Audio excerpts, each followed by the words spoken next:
I am Jacqueline or JB or Mama J, whichever you feel comfortable with. Mama J is my nickname. I worked in the prison system in the UK for the last 10 years. So the boys nicknamed me Mama J, and that stuck. Many people call me Mama J, even the people who don't know me from that world. So I've been around the understanding of the three principles for about 13 years. And as I say, I started a non-profit to work to take that understanding into prisons. More recently, I've repositioned myself as a coach and a mentor. We still do some of that non-profit work, but more in the community now, because the prisons have been pretty hard to access since COVID. I have written a book called Wing of an Angel that is about my journey in the prison system. I'll talk to you more about inspired action in the workbook soon, in a moment.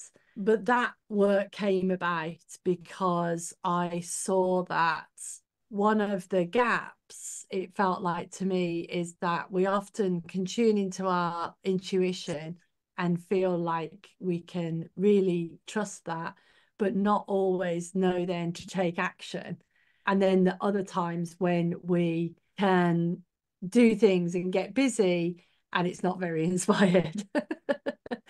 And I want to help people sort of find that middle ground, like feel like they're really being guided intuitively, but also not be afraid to take steps, because then that's when the next thing gets revealed to us. So I've been doing that for a while, for the last couple of years. I have people here at this little retreat that I've got. Started Mama J's Mentoring Academy, and it's all based on inspired action. So I'm a multi-passionate person, so I have lots of things always on the go, and lots of projects always on the go, and I'm really good at starting things. I have to rein myself in, but I've also been very much, my life's changed because of the principles, and I feel whole and peace and connected to the things that I do, and that's what I really want for people, is to feel connected and then be able to do them. Now, a lot of people don't have, I the pair of us, we start things very easily. It's not a problem.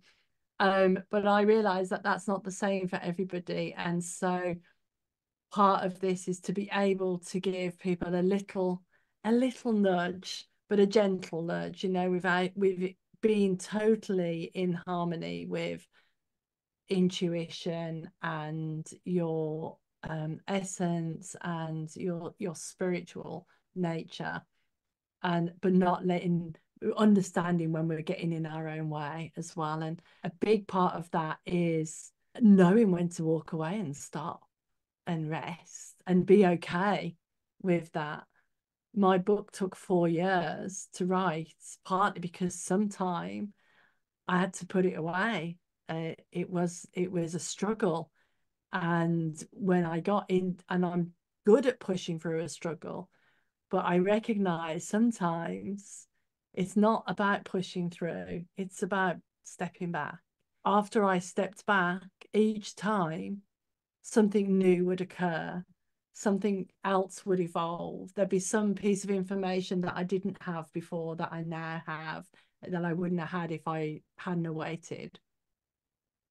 Equally, there's a time when you just got to get on with it and you just got to finish stuff. And I think there's seasons for us, and you can be in the season of creating and making and building and growing, and then you can be in the season of maintaining, and you can be in the season of finishing, and it's different energies, but we need them all to be able to bring our creations into the world. And that doesn't necessarily mean that we all have to be coaches or therapists or anything like that. creation never dries up. So it's not like one idea that we have has to be the idea that we have to follow through. And like Charlotte talked about, she wanted to paint and never thought that was possible. And then all of a sudden, she's painting. It never dries up. If she decided to stop doing that, there'd be something else that will come through, because creation's always wanting to be born through us. You don't have to be afraid of, well, that's the only idea that I've got.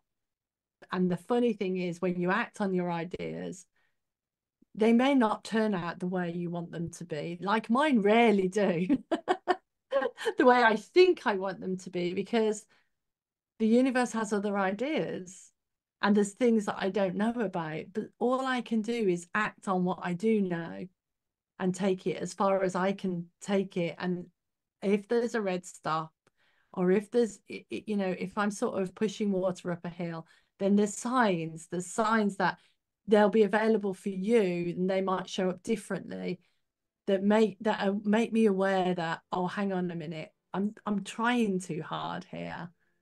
Let me pause for a minute and see what else. And often another direction is taken, and it's fun to see that, and to be able to be open to allow that to happen.